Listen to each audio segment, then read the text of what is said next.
This is session 7 of our walk through the book of Joshua titled, If God is For Us. And in this session, we're going to be looking at Joshua chapter 5. Well, really just one verse in Joshua chapter 5. Joshua chapter 5 starts with a verse that encapsulates everything that we're looking at in this series. Because we see this tremendous effect that God being on the side of the Israelites has as they move through the promised land. So far, they haven't engaged in any battles. They do not have any spectacular victories. They've not really done anything of note on their journey through the promised land. But yet something is happening to the nations that live there. All that has really happened so far is that the Israelites came to the Jordan River and God performed a miracle. God stopped the flow of the river to allow the Israelites to safely cross the river on dry ground. It's not military strength. It's not cunning in battle. It's not force. It's not will. It's a miracle from God. And word spreads about this miracle. In Joshua 5, verse 1, it says, Now, when the Amorite kings west of the Jordan and all the Canaanite kings along the coast heard how the Lord had dried up the Jordan before the Israelites until they had crossed over, their hearts melted in fear, and they no longer had courage to face the Israelites. Some context for the people mentioned here. The Amorite kings dominated the hill country, whereas the Canaanite kings lived near the Mediterranean Sea all throughout the promised land that the Israelites were entering into. The message that these kings heard concerns how the Lord had dried up the waters of the Jordan. It's not this incredible power of an Israelite army. It's a message of the incredible power of the God of the Israelites. And when the news of the Israelites crossing the Jordan reaches the ears of these kings and they understand what happened and what it means, these verses say that the kings' hearts melted, that they literally lost heart, they lost their will. And it's interesting when you think back what the crossing of the Jordan River was accomplishing.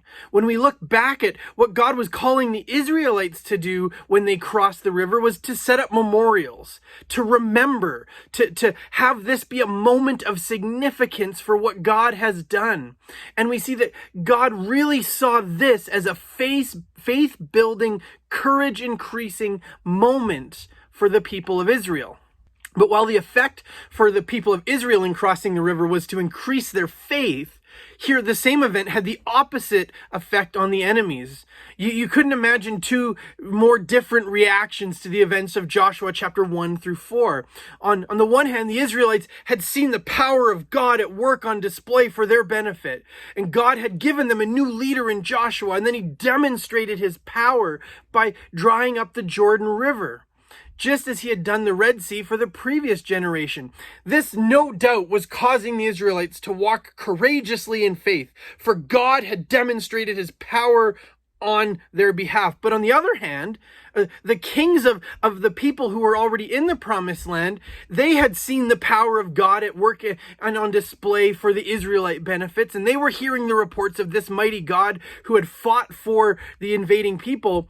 And it didn't fill them with courage. It filled them with fear and dread and worry. And this is why this look at the book of Joshua and why our understanding that it's God who fights for us is so important. Because the tasks that we're called to, the lives that we're called to live, the obstacles that we may need to overcome can be so incredible, daunting, and overwhelming that it's easy to lose focus and it's easy to lose courage. But when we walk through these times and situations with God by our side, it's not us that should lack courage, but it's the obstacles and the challenges that see what's coming their way. And suddenly the obstacles and the challenges, they lose hope, they lose heart, and they lose courage because God is for us.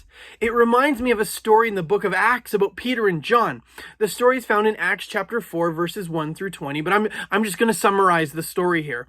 Peter and John are preaching and teaching about Jesus and his resurrection, and the religious authorities confront and ultimately arrest Peter and John for unauthorized teaching about the resurrection from the dead by using Jesus as an example. Peter and John were held in custody overnight because Sanhedrin trials were not conducted at night. So the parties that they are tried before, listed in verses 5 and 6, represent all of the most powerful players in the Jewish religious establishment. They made Peter and John stand before them, two men against all the powers of Israel. And they began by asking the apostles, by what power had they performed the miracle and preached this gospel? Peter was filled with the Holy Spirit, and he begins to speak to this audience that Jesus Christ, whom the nation had crucified, was raised from the dead by God. And this is the same Jesus. This is the power by which the lame man was made healthy. And Peter concluded by making this clear, uncompromising claim of Christianity. There is salvation in no one else besides Jesus. Now, remarkably, at the end of this, the Sanhedrin admit that an obvious sign had been done through the apostles. But rather than seeing this sign and repenting and believing, they focused on damage control among the people. They sought to halt the spread of Christianity at all costs, so they ordered the apostles not to preach or teach any more about Jesus. But there's one verse that I want to focus on in the midst of this story, and it's verse 13. It says this about the Sanhedrin and their perception of Peter and John. It says, when they saw the courage of Peter and John and realized they were unschooled, ordinary men, they were astonished, and they took note because these men had been with Jesus. These Sanhedrin were theoretically the smartest of the smartest, the best of the best, and they had these two unschooled fishermen standing in front of them, undoubtedly expecting a simple, easy trial, because in their eyes, Peter and John were probably pretty dumb, and certainly made for easy targets and a steamroll of a trial. But then they discovered something so important.